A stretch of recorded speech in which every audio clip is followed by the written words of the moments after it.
आप लोग। So welcome you all in lecture number 4 जहाँ पे हम सीखने वाले हैं standards on auditing 230 audit documentation. ऐसे 230 डील करता है, ये आपके सिलेबस का पहला स्टैंडर्ड ऑडिटिंग है 230। इसके बाद हम सीखने वाले नेक्स्ट आने वाले लेक्चर्स में 240, 250, 260। तो चलिए शुरू करते हैं ऐसे 230 which deals with audit documentation. ठीक है, जो कि है आपके लिए एमकॉम सेमेस्टर 3 का सिलेबस। शुरू करते हैं introduction.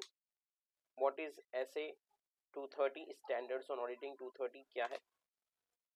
Defines the auditor responsibility for preparing audit documentation, ensure sufficient and appropriate records of audit work, objectives of SA 230। क्यों ऐसे 230 डील करता है, इतना तो आपको क्लियर हो गया कि ऑडिट डॉक्यूमेंटेशन से, यानी एक ऑडिटर को ऑडिट करते वक्त क्या क्या डॉक्यूमेंट्स प्रिपेयर करने हैं, कैसे करने हैं और कितने लेवल तक करने हैं, ये बताया गया है उस ऑडिटर को ऐसे 230 में।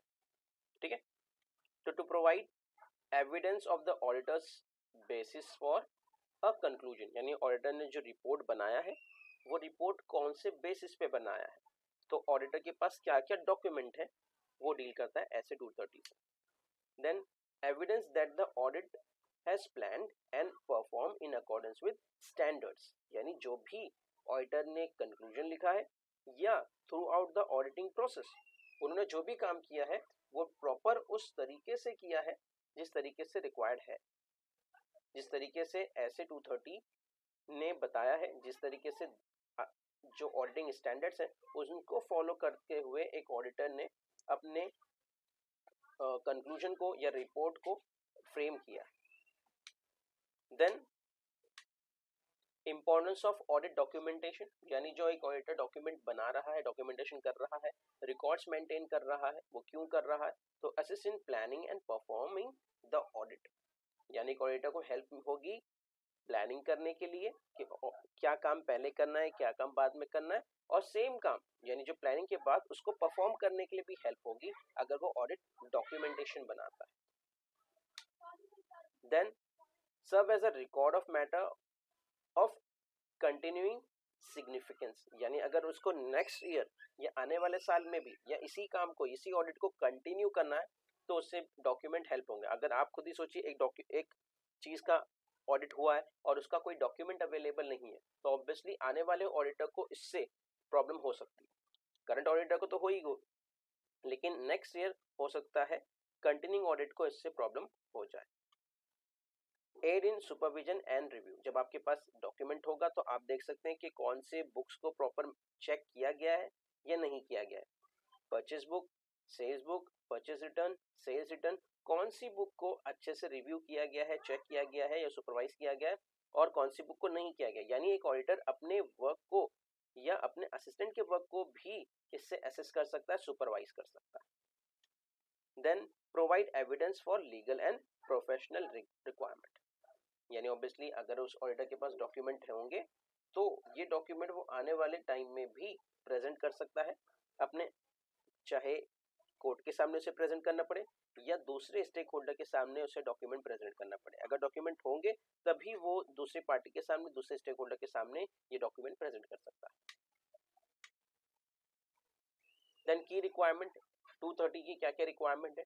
Timely preparation, documentation must be completed promptly after the audit work is performed, यानी जो डॉक्यूमेंट आपकी फाइल 1 से लेके फाइल 10 तक, एग्जाम्पल कि जितने भी उसमें पेपर्स रिक्वायर्ड थे, जितने भी डॉक्यूमेंट्स रिक्वायर्ड थे, वो सभी एक सीक्वेंस में अरेंज होंगे और जब ये सीक्वेंस प्रॉपरली अरेंज हो चुका होगा तब एक ऑडिटर कहलाएगा कि भाई मैंने अपने ऑडिट के सभी डॉक्यूमेंट्स को प्रॉपरली अरेंज कर दिया है। ये है मेरा ऐसे 230 जो एक ऑडिटर को गाइडलाइंस प्रोवाइड करता है कि डॉक्यूमेंट कैसे बनाना है। The sufficient and appropriate documentation, यानी एक फ्रॉड को फ्रॉड प्रूफ करने के लिए कौन से एविडेंस चाहिए या डॉक्यूमेंटेशन होनी चाहिए, या एरर को एरर प्रूफ करने के लिए कौन से डॉक्यूमेंटेशन या प्रूफ होने चाहिए। तो ऐसे 230 एक ऑडिटर को हेल्प करता है कि भाई आपने जो बात कही है अपनी रिपोर्ट में, अपने कंक्लूजन में, वो चीज को सपोर्ट करने के लिए, उसको प्रूफ करने के लिए आपको क्या क्या डॉक्यूमेंट्स और क्या क्या प्रूफ लगने वाले हैं। Then audit work should be clearly documented. इसका मतलब क्या है, जब डॉक्यूमेंटेशन जब ऑडिटर बनाएगा तो ऑब्वियसली उसने डे 1 में क्या काम किया होगा, डे 2 में क्या काम किया होगा, कौन कौन से पार्टी से उनका रिलेशन हुआ, यानी किन किन पार्टी से कौन से डेटर्स उनके सामने आए, कौन से क्रेडिटर्स उनके सामने आए, कौन कौन से बैंक से उन्हें डील करना पड़ा, कौन कौन सी थर्ड पार्टी से क्या क्या उन्होंने कंफर्मेशन लिया, चाहे सुपरविजन किया हो, चाहे वो उन ऑब्जर्वेशन किया हो, किसी भी तरीके से कोई भी वर्क यानी audit work should be clearly documented, यानी जो भी उन्होंने काम किया है वो क्लियरली उसमें मेंशन होगा। Provide a basis four auditors report, और साथ ही साथ ऑडिटर को 230 ऐसे 230 से क्या मिलता है कि रिपोर्ट बनाई जाए और रिपोर्ट में क्या चीजें मेंशन की जाए और क्या चीज को जो है वो इग्नोर किया जा सकता है। ओनरशिप ऑफ डॉक्यूमेंटेशन, यानी ओनरशिप जो है डॉक्यूमेंटेशन का, ऑब्वियसली जो प्रिपेयर कर रहा है यहाँ पे डॉक्यूमेंटेशन जो होगा वो एक ऑडिटर के पास ही होगा। Auditor remains ownership subject to confidentiality requirement. इसका मतलब क्या है, यानी जो भी ऑडिटर ने अपनी रिपोर्ट बनाया है या डॉक्यूमेंट की एक फाइल बनाया है, वो इन जनरल टर्म में तो वो जो राइट्स होते हैं, ओनरशिप होती है, चाहे वो ऑडिट वर्किंग पेपर की हो या ऑडिट नोटबुक की हो, वो ऑडिटर ही उस डॉक्यूमेंट का ओनर होता है। आई रिपीट कि जो भी डॉक्यूमेंट की ओनरशिप होती है, यानी लेट्स से एक ऑडिटर ने फाइल प्रिपेयर किया, अब उस फाइल में सब एविडेंस प्रॉपरली उन्होंने अरेंज किए, तो अब इसकी ओनरशिप किसकी, यानी वो डॉक्यूमेंट जब हमारा ऑडिट वर्क कंप्लीट हो जाएगा तो क्या ये फाइल एक ऑडिटर अपने क्लाइंट को ही हैंड ओवर करके जाएगा, तो ऐसा नहीं है, नहीं, जो ऑडिटर ने अपने डॉक्यूमेंट जमा किए हैं वो अब ऑडिटर के ही हो गए हमेशा के लिए। लेकिन आगे क्लॉज आपको डाल दिया subject to confidentiality requirement, let's say उसमें कोई कॉन्फिडेंशियल इंफॉर्मेशन है, कोई सीक्रेट इंफॉर्मेशन है जो कंपनी के पास लेकिन होना चाहिए, तो डिपेंड करता है कंपनी ने जब शेयर होल्डर्स ने, बोर्ड ऑफ डायरेक्टर्स ने जब ऑडिटर को हायर किया होगा तब उन्होंने क्या क्या बात डिस्कस की कि भैया आपकी जो डॉक्यूमेंट है वो हमारे हो जाएंगे या आपके ही रहेंगे, ये डिपेंड करता है। अदरवाइज अगर ऐसा डिस्कस नहीं हुआ है तो ओनरशिप जो है डॉक्यूमेंट की वो ऑडिटर के पास ही होती है। Auditor is the owner of his document. Content of audit document, यानी क्या क्या चीज उसमें आपको देखने मिलेंगी। सबसे पहले nature, timing, extent of audit procedure, यानी डॉक्यूमेंट में ऑडिटर क्या दिखाएगा कि भाई कहाँ पे होगा, कौन से टाइप का हो रहा है, कंटिन्यूस ऑडिट है, इंटरिम ऑडिट है, फाइनल ऑडिट है, पीरियोडिक ऑडिट है, ये कौन सा ऑडिट है वो पहले मेंशन किया जाएगा और एक ऑडिटर को मेंशन करना होगा। और टाइमिंग क्या है, ये 1 महीने का होने वाला है, 2 महीने का होने वाला है, 1 हफ्ते का होने वाला है। और एक्सटेंड, यानी हम कितने परसेंट ट्रांजेक्शन को चेक करने वाले हैं, 40%, 50%, 60%, 100%, 90%, ये extend of audit procedure. Then आपके सामने आता है result of procedure and evidence obtain, यानी ये जो हमने प्रोसीजर फॉलो किया इससे हमें कितना हेल्प हुई, इस प्रोसेस से जो हमने प्लान किया था उस प्लान को जो हमने फॉलो किया तो हमने क्या क्या ऑडिट के जो ऑब्जेक्टिव थे वो अचीव हुए, क्या क्या फ्रॉड हमारे सामने आए, क्या क्या एरर हमारे सामने आए, ये ऑडिट डॉक्यूमेंट में रिकॉर्ड किया जाएगा। Significant matter arises during the audit and their resolution, यानी हमें पता चल जाएगा कि भाई किस तरीके से ऑडिट में कौन सी चीजें, लेट्स से हम सन्ड्री एक्सपेंसेस को इग्नोर कर रहे थे, एक ऑडिटर ऑडिट करते वक्त बार बार सन्ड्री एक्सपेंसेस आया तो उसको इग्नोर कर रहा था, लेकिन ऑडिट करने के बाद उन्हें पता चला कि भाई सन्ड्री एक्सपेंसेस में ही किसी तरीके का फ्रॉड इन्वॉल्व है, ठीक है, तो इससे हमें पता चल जाएगा कि सिग्निफिकेंट मैटर्स, यानी कौन सी चीज ज्यादा इंपॉर्टेंट थी, कौन सी चीज कम इंपॉर्टेंट थी, ठीक है, ये कहाँ सारी रिकॉर्ड चीजें की जाएंगी, ऑडिट डॉक्यूमेंट में रिकॉर्ड की जाएंगी। आगे बढ़ते हैं। देन डॉक्यूमेंटेशन का जो फॉर्मेट है वो कैसा होने वाला है, में इंक्लूड सबसे पहले चेकलिस्ट, क्या क्या होनी चाहिए। अब चेकलिस्ट कैसे होती है आपको पता है, एक बॉक्स होता है, उसके आगे कुछ लिखा होता है और फिर बताया जाएगा कि भाई डन डन डन, इस तरीके से होती है चेकलिस्ट। देन मेमोरेंडा, मेमोरेंडा क्या होता है कि भाई एक रूल्स एंड रेगुलेशन कि आपको क्या फॉलो करना है क्या नहीं फॉलो करना है।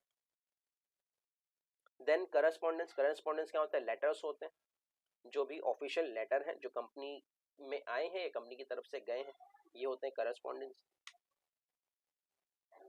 देन इलेक्ट्रॉनिक और मैनुअल वर्किंग पेपर्स, चाहे लूज पेपर्स A4 साइज वाले जो आप कह लीजिए, जो सप्लीमेंट्स होते हैं, पेपर्स होते हैं वो, या फिर ऑडिटर चाहे तो इसको इलेक्ट्रॉनिक फॉर्मेट में भी सेव कर सकता है। देन रिटेंशन ऑफ डॉक्यूमेंट, यानी ये डॉक्यूमेंट कहाँ होंगे, किसके पास होंगे, कितने टाइम के लिए होंगे। Documentation must be retained for a specific period, that is 7 years in India. कि एक ऑडिटर को वो ऑडिट डॉक्यूमेंट अपने पास करीब करीब 7 साल के लिए अपने पास रखने होंगे। ये इंडिया के रूल के हिसाब से, इंडियन रूल के हिसाब से एक ऑडिटर को 7 साल तक वो डॉक्यूमेंट अपने पास संभाल के रखने होंगे। इसे याद रखेंगे, ऑब्जेक्टिव के लिए आपको हेल्प होगी। देन आगे बढ़ते हैं। Ensure compliance with legal and regulatory requirements, यानी अगर आपने वो डॉक्यूमेंट मेंटेन करके रखा है, आपके पास वो है, तो आपको आसान होगा कि लेट्स से आज आपने ऑडिट किया, आज कोई प्रॉब्लम नहीं आया, लेकिन 6 years के बाद आपको पता चलता है कि भाई उस कंपनी में एक बड़ा फ्रॉड था जिसमें ऑडिटर का भी इन्वॉल्वमेंट माना जा रहा है, ठीक है, तो आप कोर्ट की नजर में भी उस पर्टिकुलर फ्रॉड में इन्वॉल्व माने जाएंगे, ठीक है।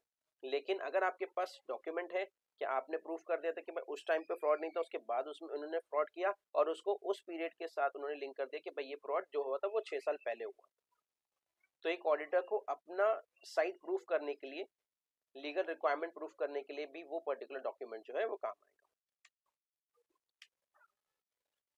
Then confidentiality of it document, यानी प्रोटेक्ट अगेंस्ट अनऑथोराइज्ड एक्सेस, यानी जो डॉक्यूमेंट ऑडिटर बना रहा है ये किसी भी व्यक्ति को, किसी भी पर्सन को, किसी भी इंडिविजुअल को, किसी भी मैनेजर को ये डॉक्यूमेंट, ये जो फाइल है, ये जो पेपर्स हैं वो नहीं मिलेंगे।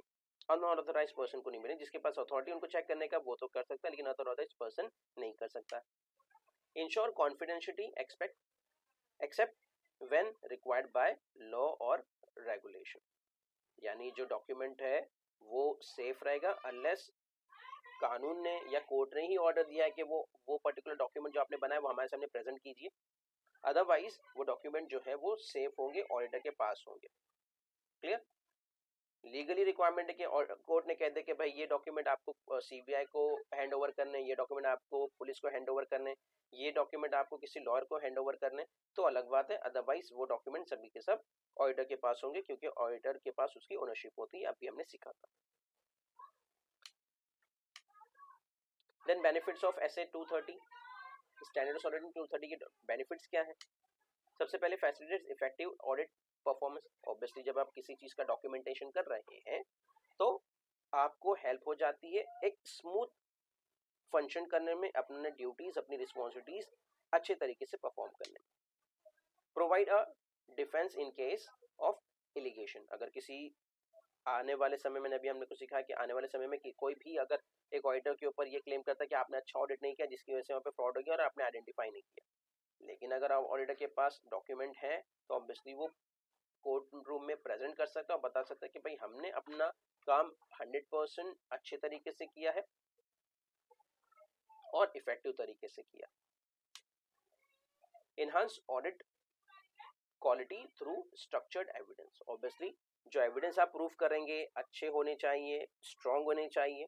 आप जिसको फ्रॉड प्रूफ कर रहे हैं, फॉर एग्जांपल अगर आपने किसी को का फ्रॉड रिपोर्ट में लिखा है, ठीक है, लेकिन आपके पास उसके स्ट्रांग प्रूफ नहीं है, तो ऑब्वियसली आप उसको रिकॉर्ड नहीं कर सकते। तो अगर आपने उसको फ्रॉड बताया, दैट मीन्स आपके पास वैसे स्ट्रांग डॉक्यूमेंट और प्रूफ भी होने चाहिए। तो ये स्ट्रांग प्रूफ के बारे में ऐसे टूटर आपको बता रहा है कि आपको कौन कौन से प्रूफ वहां पे लगने वाले हैं। क्लियर। ओके, नाउ हम पढ़ने जा रहे हैं लिमिटेशन ऑफ एसए 230। क्या क्या लिमिटेशन है, यानी एसए 230 के रेंज से कौन कौन सी चीजें छूट जाती हैं। सबसे पहले, may not cover all aspect of the audit process, हो सकता है कि भाई आपके पास टाइम लिमिट कम हो सकता है आपके पास रिसोर्सेज कम हो सकता है आपके पास आपके क्लाइंट का 100% जो डेटा है वो अवेलेबल ना हो सकता है आपका जो क्लाइंट की कंपनी है वहाँ के जो स्टाफ है वो आपके साथ कोऑपरेट ना करें ऑडिट करते वक्त, तो ये लिमिटेशन तो है। Require judgement on what constitute sufficient and appropriate documentation, यानी अब लेट्स से वहां पे लिखा हुआ था कि आपको डॉक्यूमेंट में balance sheet, profit loss account and trading account सभी मेंशन करने। एग्जांपल कि आपको डॉक्यूमेंट में तीनों चीजों का प्रिंट आउट लगने वाला है, जेरोक्स लगने वाला है, एक कॉपी लगने वाला है, ठीक है। तो अब डॉक्यूमेंट में आपने क्या सोचा, अरे बैलेंस शीट में तो वैसे ही सब अमाउंट होता है, तो आपने सिर्फ बैलेंस शीट को ही रिकॉर्ड किया, बैलेंस शीट को ही एडजस्ट किया, उसी का जेरोक्स लगाया, उसी का प्रिंट आउट लगाया, बाकी trading account profit loss account का आपने मिस कर दिया। तो इससे भी आपका जो डॉक्यूमेंटेशन है वो खराब हो सकता है। चलिए अब सीखते हैं फाइनली कंक्लूजन की तरफ बढ़ते हैं। समरी, आज के इस पूरे लेक्चर नंबर 4 में हमने क्या क्या सीखा। सबसे पहले एस 230 अकाउंटेबिलिटी एंड ट्रांसपेरेंसी सीखा कि भाई किस तरीके से एस 230 क्या होता है, डॉक्यूमेंटेशन क्या होते हैं।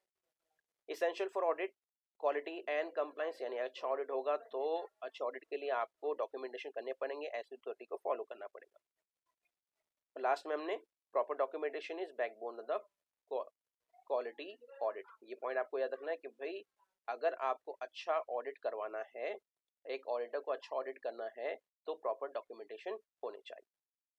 सो आई होप आपके लेक्चर नंबर 4 में सभी डाउट्स क्लियर हो गए होंगे ऐसे 230 से रिगार्डिंग। आने वाले लेक्चर्स में यानी लेक्चर नंबर 5 में हम ऐसे 240 सीखेंगे। तो मिलते हैं नेक्स्ट लेक्चर में, जब तक के लिए keep learning, keep growing, keep smiling. Thank you very much end of course best of luck.